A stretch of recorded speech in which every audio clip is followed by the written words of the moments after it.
Viewers, நாங்களோட Lakshmi. நீங்கள் பார்த்துருக்கிறது 0%. சாரிங்க, ஆன்லைனே இந்த பக்கம் சேனலுக்கு வரவே முடியல. இருந்தாலும் ரொம்ப இம்பார்ட்டண்டான விஷயங்கள் நிறைய நடந்திருக்கு பிஎஸ்ல. அதில் பாண்டியன் ஸ்டோர்ஸ் வந்து பெஸ்ட் ஃபேமிலி அப்படிங்கிற அவார்டு வாங்கியிருக்காங்க.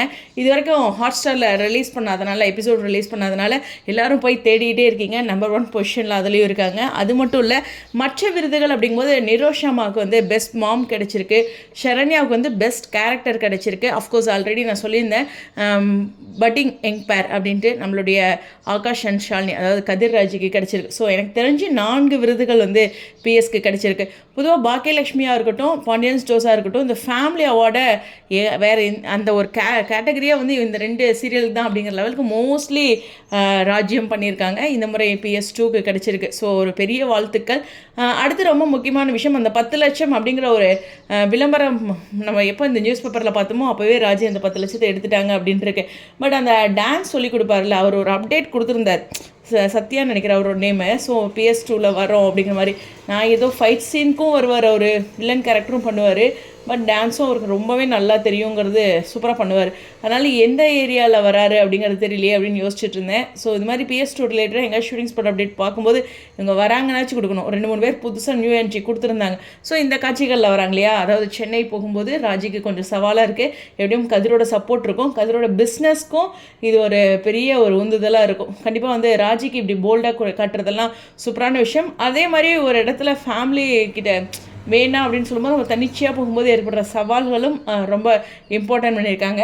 PS2 பொறுத்தவரையிலும் சமீபத்தில் எல்லா விஷயங்களும் இம்பார்ட்டன்ட் பண்ணிட்டு தான் இருக்காங்க. அதாவது எப்படி சொல்கிறது, கதிர்ராஜ் இஷ்யூவில் கதிர் பற்றி எல்லா விஷயங்களும் ரிவீல் பண்ணதாக போல்டாக இருக்கட்டும்.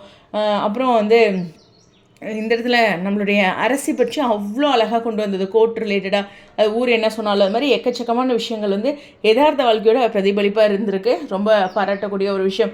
சரி, ரொம்ப ரொம்ப இம்பார்ட்டண்டான விஷயம் ராஜியோட மூவ் அப்படிங்கிறது இருக்குது.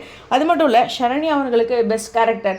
இப்போது ரீசெண்டாக இந்த ஃபியூ எபிசோட்ஸ் பார்த்திங்கன்னா ஷரண்யாவும் கொஞ்சம் ரொம்ப அந்த தங்கமயில் நேற்று எபிசோடில் பரவாயில்லையே, என்னமோ வீட்டுக்காரர் பண்ணிட்டு போகிறாரு அப்படின்னு புலம்பிட்டு இல்லாமல் அதை எடுத்துன்னு போராடுறாங்க. ஏங்க, குழந்தை விஷயத்தில் யாராச்சும் போய் சொல்லுவாங்களா அப்படிங்கிற அவங்களுடைய அந்த முக்கியமான பாயிண்ட் இருக்குது. இந்த சீரியலில் தங்கமயில் பற்றி சொல்லணும் அப்படின்னா, தங்கமயில் சரியாக தான் இருக்காங்க, ஆனால் பொய் சொல்லி கல்யாணம் பண்ணிட்டாங்க. இருந்தாலும் அதுக்கான தடுமாற்றம் இருக்குது. ஆனால் நீங்கள் சொல்லலாம், நேற்று சொத்து பற்றி கேட்டது அப்படின்ட்டு நீங்கள் ஹானஸ்ட்டாக சொல்லுங்கள். தங்கமயில் இடத்துல நம்மளும் இருந்தாலும் மனசுலையாச்சும் அட்லீஸ்ட் தோணும் இல்லையா? ஸோ அந்த மனசில் இருக்க விஷயங்களை அவங்க வெளிக்காட்டி சொல்லியிருக்காங்க.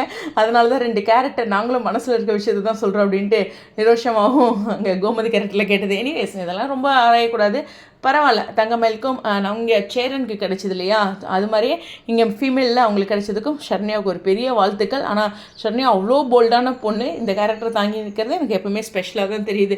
அவங்க யூடியூப்லாம் கூட ஆனந்த விகடனில் ஒரு அவார்ட் கொடுக்குறாங்க. அதில் கூட அவங்க தன்னிச்சையாக இம்பார்ட்டன்ட் பண்ணி சோஷியல் மெசேஜை கொடுத்துட்ருக்காங்க. ஸோ அது எவ்வளோ ஒரு நாலேஜ், அந்த மாதிரிலாம் அவங்கள பார்க்கும்போது மெயின் லீடாக ஒரு எவ்வளவோ அவங்க ஷரண்யா வந்து நெஞ்ச மரப்பதெல்லாம் பார்க்கும்போது இந்த சீரியலில் இவங்க இந்த சாஃப்டாக பண்ணுறதே எனக்கு ஒரு வித்தியாசமாக நான் இன்னும் ஃபீல் பண்ணிகிட்ருக்கேன். ஓகேவா, அது நான் அவங்க மேலே வச்சுருக்க ஒரு அன்பு. ஸோ அதனால் அதையும் இந்த இடத்துல பதிவு பண்ணிக்கிறேன். ஸோ கதிர்ராஜுக்கான சீன்ஸ் ஒரு இம்பார்ட்டன்ட் பண்ணுறது ஹாப்பியாக இருக்குது. மற்றபடி பார்க்கலாம் என்ன நடக்குதுன்ட்டு. இன்றைக்கி எபிசோட் இன்னும் வரல, அதுவே ஒரு பெரிய இம்பார்ட்டண்ட்டாக பார்த்துட்ருக்காங்க. எல்லோரும் திரும்ப பார்த்துட்ருக்கீங்க. ஹாட்ஸ்டாரில் ரிலீஸ் பண்ணும் ஏதோ இம்பார்ட்டண்டான ட்ராக் இருக்கிறனால தான் இப்படி ஒரு விஷயம் இருக்குது. வெயிட் பண்ணி பார்ப்போம்.